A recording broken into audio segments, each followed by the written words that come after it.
fait, lorsque nous parlons de l'apostasie, premièrement, c'est l'abandon de la foi, c'est l'abandon de la vérité biblique, c'est l'abandon de ce qui est capital par rapport à Dieu pour des banalités.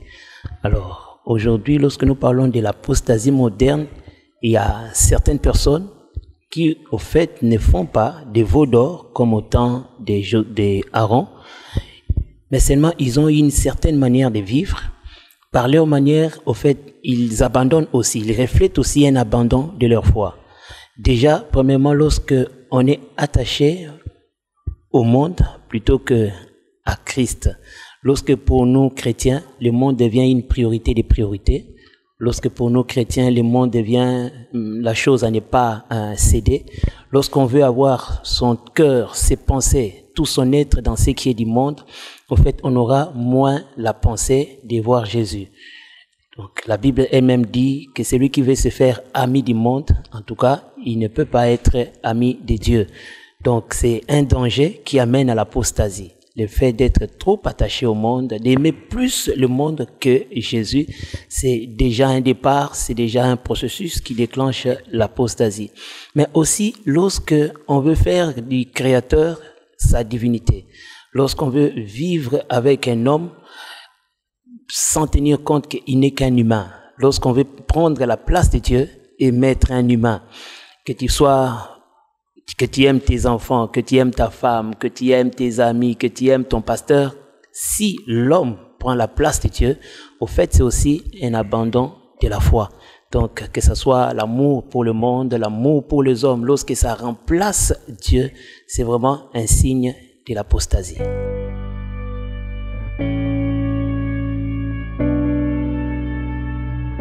Bon, l'Église face à l'apostasie, d'abord l'Église doit veiller, l'Église doit être vigilante pour ne pas tomber dans l'apostasie. Comme je l'ai dit dans mon message, l'apostasie ne vient pas directement comme étant quelque chose de mauvais, mais c'est un processus, ça vient graduellement. Des fois, c'est juste une sémence qui grandit et atteindre un niveau plus élevé pour que cela se révèle comme un abandon de la foi. C'est pourquoi la première des choses que l'Église doit faire, c'est d'éveiller à tout comportement, d'éveiller à toute attitude qui nous amène petit à petit à cette déchéance de la foi. Donc, vraiment, ouvrir grandement les yeux, être vigilant pour ne pas se laisser emporter à l'abandon de la foi.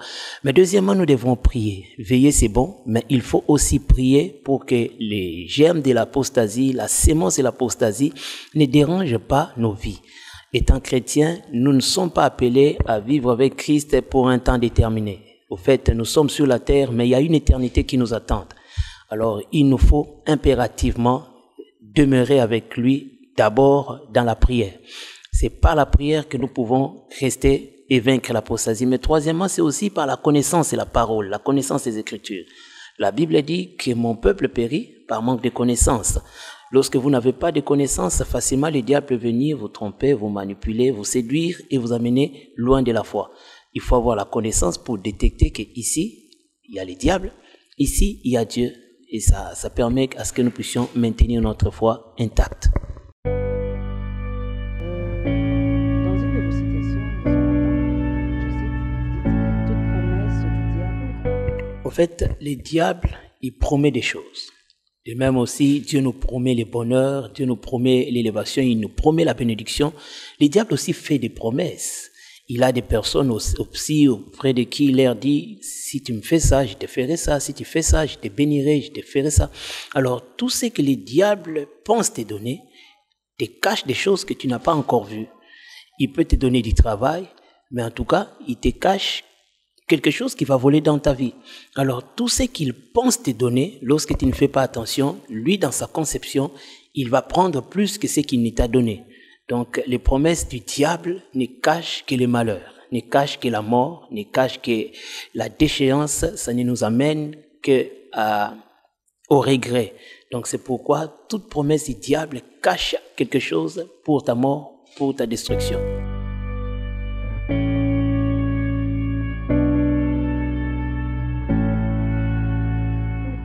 Merci beaucoup, c'est une question très importante. Des fois, il nous arrive d'être déjà sur une mauvaise voie, mais sans en tenir compte.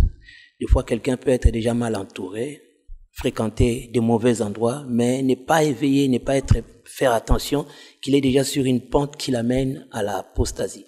Alors, à la personne qui est déjà sur cette mauvaise voie, d'abord, j'aimerais lui demander d'abord de s'arrêter, parce que des fois, quand on avance, on ne sait pas par où on va. La première chose à faire, c'est d'abord de s'arrêter, voir d'abord où est-ce que j'étais et où je suis. C'est important.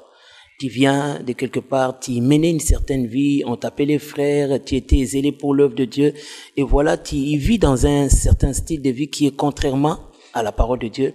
Il te faut d'abord arrêter et réfléchir. Je pense que la Bible dit que celui qui réfléchit sur les choses, il trouve le bonheur. Lorsque vous réfléchissez, vous voyez quand même les choses que vous faites aujourd'hui et comment vous faisiez des choses avant, les comportements que vous menez aujourd'hui et les comportements que vous meniez avant, le fait de s'arrêter, vous aurez quand même à trouver quand même une conclusion favorable. Mais seulement, s'arrêter, ce n'est pas tout. C'est aussi faire un bon choix, de ne plus continuer, de retourner en arrière. Donc, pour ceux-là qui sont déjà sur la mauvaise voie, vraiment, Jésus-Christ les attend de l'autre côté. Il n'est pas sur la voie là où ils vont, mais il les attend de l'autre côté. Il faut vraiment qu'ils fassent demi-tour, quels que soient les avantages, quels que soient les biens qu'ils reçoivent dans cette voie, qui est la voie de la perdition, qu'ils se retournent, qu'ils suivent la voie de Jésus en abandonnant la voie de l'apostasie.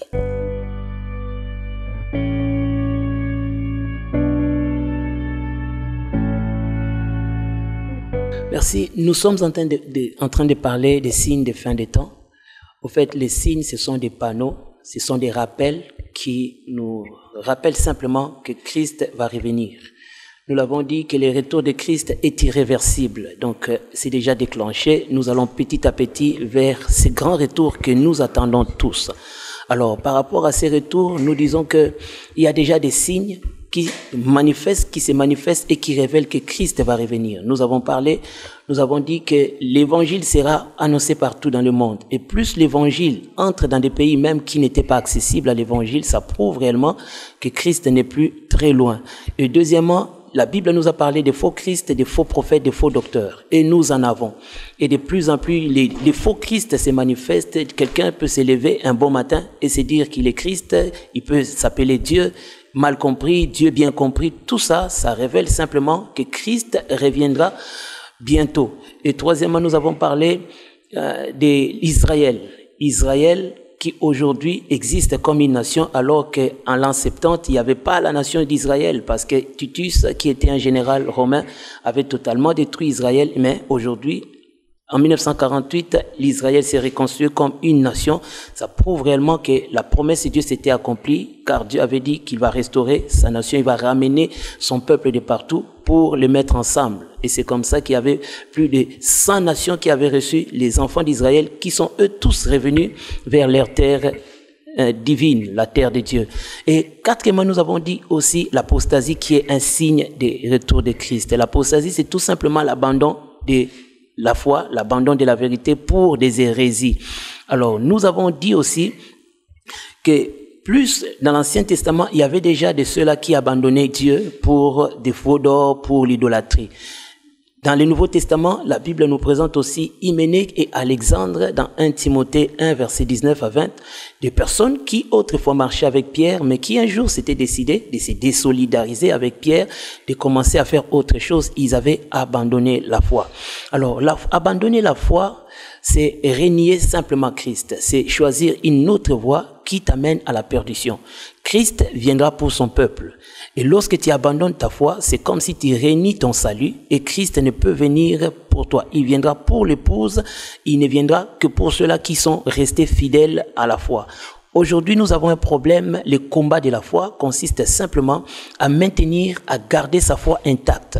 En dépit de toutes les réalités, de la séduction, de toute force que le diable peut utiliser, en tant que chrétiens, nous devons payer les prix pour nous maintenir comme tels.